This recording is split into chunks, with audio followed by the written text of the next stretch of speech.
And yet the pressure continues to come on our federal government ministers. Have a look at this protest. We'll show you footage from Defence Minister Richard Marles' office in Geelong. A group of protesters locked themselves to his office with bike chains. They were there for about 4 hours before police finally removed them. I think we've got one of the activists here talking about their rationale for the protest against Israel. I don't fully get the Palestinian situation at the moment, but I somewhat get it, you know what I mean? Like, we're subjected to similar stuff here in Australia. Stop providing arms and resources to Israel that are only going to be used to ethnically cleanse Palestinians. We almost need to play that a few times just so you can believe that you actually heard what you heard. He says, I don't fully get the Palestinian situation. Well, then don't protest if you don't get it. And then he says, to prove that he doesn't get it, we're subjected to similar stuff over here. Oh, yeah. Oh, yeah. Right. Copy-paste. 8,500 missiles launched at us in the last 3 weeks. Going over into the Northern Territory. Incredible. One is fighting for our own right to live here. One of the other protesters said this, and I quote, said, I'm a Jewish trans person living on unceded Aboriginal land, taking a stand against genocide being perpetrated against Palestinian people. There's a lot going on that's there. A word salad. But this is the problem with the left, right? They divide the world. They're very binary, the left, which is ironic. Yes. You've got oppressors and the oppressed. And, of course, you know, Israel are the oppressors and, you know, the Palestinians Palestinians that he understands the situation. Not that he understands, but if he were to understand. That is what he thinks. Yeah, and so the Palestinians, they're the oppressed. So that's why LGBTQ, you know, Queers for Palestine, well, they just assume that Palestine and they are related because they're all oppressed, right? Well, why don't because he's Indigenous... Why don't they go over there? If you're a queer for Palestine, why don't you go over there? Well, the ideology doesn't make any sense. It's, you know, you've got to have cognitive dissonance to be able to live with it, but that's the rationale. But it's all these people, I know we keep going back to this, but all these people protesting in the West, right, who think the West are the oppressors, have they not stopped to think that if the West were truly the oppressors, they wouldn't be able to hold these demonstrations and protests in the first place? Much less in the Deputy Prime Minister's office. You can do that in a democratic country. You can do that in the Deputy Prime Minister's office and very little happens, right? If we were the oppressors, we would have come round with a bullet and put one in your head, right? We'd say, no, you can't say these things here in Australia. I just love the collective brains trust of this particular protest because Richard Marles isn't even in the country. No, he's correct. He's overseas. Nobody did that homework. We're here to see the man. Yeah, he's literally overseas, has been for days. And secondly, his opening line being like, look, I don't fully understand. Is this the collective brains trust of the anti-Semitic community here in Australia? I mean, do me a favour, because I've often said, especially when we're watching these hate marches, because that's what they are, you're just like, you must know nothing. You have to be incredibly ignorant in order to be able to chant these chants and be attending these marches. There can be no other explanation. This is what we're seeing though around the world, right? It's this mob mentality where people mindlessly chant by rote these things that are illogical, they're untrue, they're completely anti-Semitic, whatever that word was. I've got your disease, yeah. But everyone just gets swept up in it and no one's thinking. Well, some of them are thinking, though, and that's the bit that is the scariest. Like, sure, there are people that go to these rallies or whatever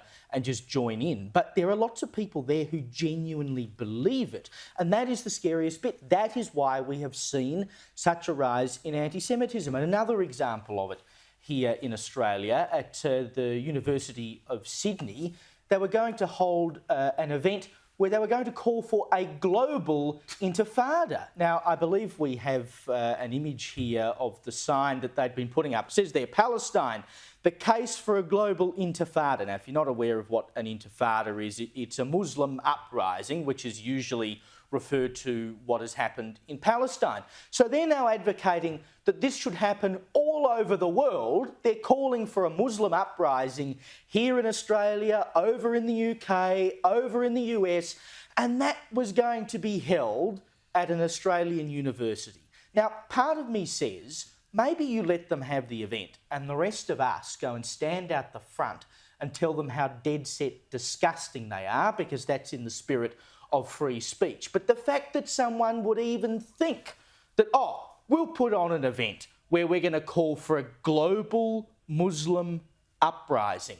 What's your plan? What are you actually getting at? Yeah. Are you calling for terrorism here in Australia and across the Western world? And of course, Sydney University said in the newspaper headline, it's been cancelled, but it was only cancelled when it was brought to their attention by Jewish people here in Sydney. So does the Sydney University not know what's happening on its own campus? The federal government announced today they're going to release $6 million funding for counselling for Jewish people and, of course, for Muslim people, though I think we know where the bigger threat is.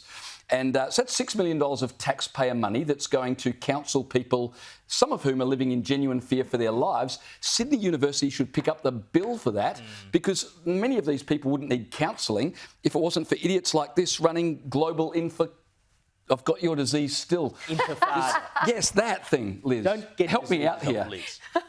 I'm the one who started it. I don't know if I've got the cure.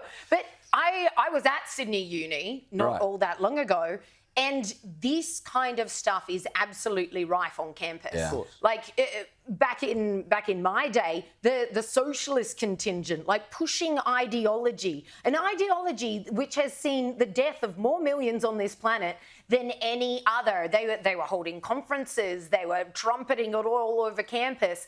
And I remember when I studied my master's degree in human rights, the lectures that I sat through were so pro-Palestinian.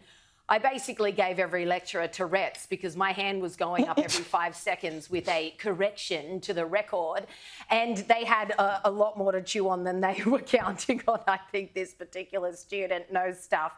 But this has been going on for years and years and years. So it's not surprising that we are seeing these uprisings, not just in Australian universities. And why wouldn't they think it's okay to call for something like this and hold a rally like this when they've seen the marches in the main streets of our main cities and the government hasn't done anything? So it seems to be a free-for-all as far as I'm concerned. Yeah. The Australian newspaper's reporting tomorrow that there's 19 Jewish schools in Australia. Every single one of them has beefed up security, and increasing numbers of Jewish kids are now studying from home under lockdown because they're too afraid to go to school. How sad is that in modern Australia that you would have to do that kind of thing? Yeah. Like, it's frankly disgusting. And if this was happening, we talk about money being given for supposed Islamophobia. If this was happening on this scale against Muslim people right now, you would not hear the end of it. Absolutely. But because it's against Jewish people, we seem to tolerate it. Yeah.